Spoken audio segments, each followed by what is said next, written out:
On March 18th, Father and Xiao Jun and the others arrived in Lanzhou. Lanzhou was not prosperous at that time, and the people lived a peaceful life. Located in the northwest corner of the country, it did not see the wartime atmosphere of the Japanese invasion of China that required all the people to fight against Japan and save the country, which was totally different from the situation in Xi'an. Several young people from Shanxi did not expect it to be like this. My father was young and dashing in his white suit, duck-tongued hat, leather shoes, and sideburns shaved. Xiao Jun went to the office of the 8th Route Army in Lanzhou and learned that they could not go to Xinjiang, and the Xinjiang governor Sheng Shichai suddenly ordered to refuse the progressive cultural people to enter Xinjiang. They had to decide to stay in Lanzhou and use literature and art as weapons for propaganda and agitation to awaken the people to resist the Japanese and save the country and support the front line. They stayed at the house of Wang Deqian, a close friend of Bai Gui's at number 49, Tanxi Street, Lanzhou. In the backyard of her house lived the landlord, Mr. Chai Ruoyu, the director of the People's Education Museum.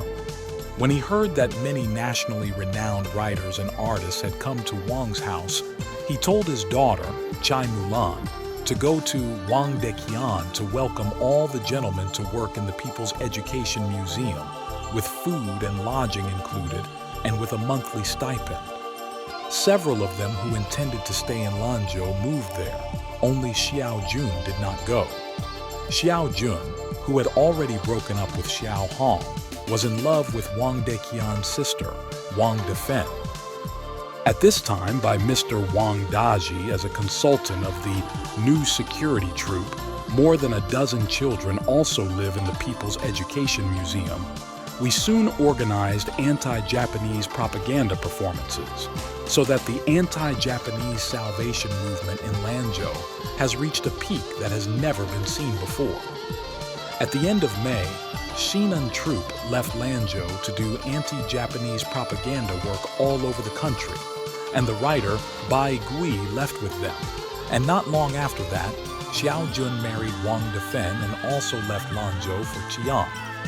Introduced by Jie Juya, a party representative of the 8th Route Army office, my father and Luo Shan joined the Northwest Resistance Theater Troupe, which was organized by the Gansu Provincial Department of Education and the Gansu Provincial Resistance Association. Most of the members of the troupe were university students and young teachers who gave up their studies and jobs to propagate the anti-Japanese cause, trekking across the mountains, traveling in the Longyuan Plain, under the Qilian Mountains, and propagating the cause of the anti-Japanese cause to the masses day and night.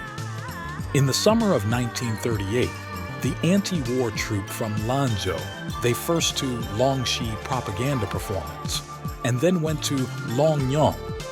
Once in Longyang Market, my father encountered a man from a caravan singing a special tune. He went up to ask, and the man said he was from Kangding, singing Kangding's Yo-Yo tune. Father hurriedly took out a pen and book, the Yo-Yo tune, a few lyrics and melody written down this song. Back to the resident, my father will learn from the Yo-Yo tune sung to the troupe's colleagues. Everyone said that this tune is very good, but the lyrics sound a little awkward, especially the repeated occurrence of the word "oh." Under everyone's suggestion, my father modified the lyrics of the Yo-Yo tune. The three most notable words in the Slippery tune are slippery. Almost every line of the song has a yo-yo in it. For someone like my father, who knew how to write songs in a standardized language, the presence of this word was obviously an offense, as it is not used in standard Chinese lyrics. However, if you remove the word yo-yo, the lyrics will become a cloud on Running Horse Mountain, end-to-end light in Kangding City, Yoao. The meaning remains the same, but a lot less witty, mischievous interest. On the contrary, if you add the word slinky with the smooth melody, the whole song is not hard, but has a special flavor. So he modified those awkward dialects that appeared repeatedly in the yo-yo tune and skillfully replaced the word "o" that appeared at the end of each paragraph of the yo-yo tune with the word "yo." "O" at the end of each paragraph of the yo-yo tune. He also made creative adjustments to the vocal treatment of the 4 revised lyrics, making the melody of the whole song more beautiful and the lyrics more artistic. Because the yo-yo tune came from Kang Ding, my father named it Kang Ding Love Song, which he thought would be easier to sing. After the troupe's performance in Longyan, my father wanted to go to Sichuan. He had always wanted to visit his big sister in Kunming. Most of the people in the troupe did not want to go, especially the communists. Because of the disagreement, they returned to Lanzhou from Longyan again. The anti-Japanese war drama troupe performed both its own programs and those of others. My father also collected some local folk songs, including Longshi's Mountain Song and Wheat Cutting Song, Kinan's Gai Bao Song, and Longyan's Wu Jing Pandao. He filled these folk songs with anti-Japanese lyrics and let them go on the stage of anti-Japanese propaganda. These new anti-Japanese folk songs were well received by the local people. When the anti-war theater troupe performed Drop Your Whip in Lintao County, my father played the role of a gong-beating old man, and Luo Shan played the role of a hungry singing girl.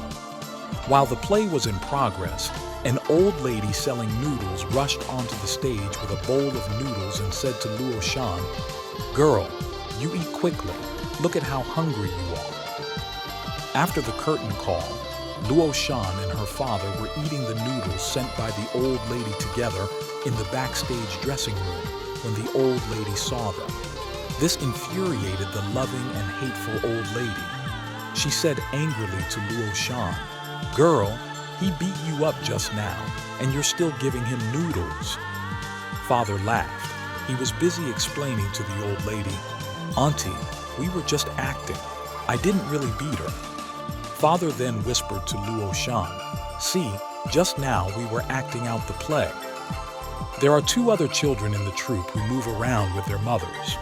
One is a 4-year-old girl named Dong Dong, whose mother, formerly an elementary school teacher, is now the main actress in the troupe.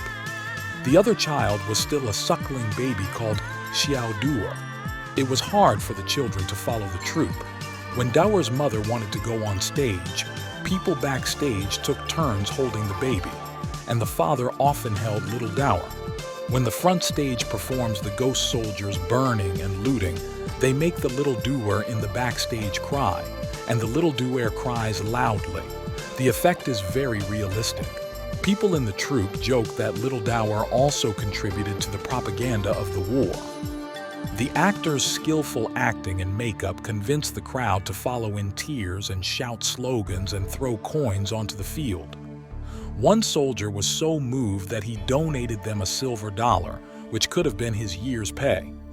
The anti-war troupe traveled to many towns and villages in Gansu, and they had 2 sets of 3 carriages for transportation, which were loaded with the troupe's luggage of more than 20 people, costumes, and props, as well as sets for the play.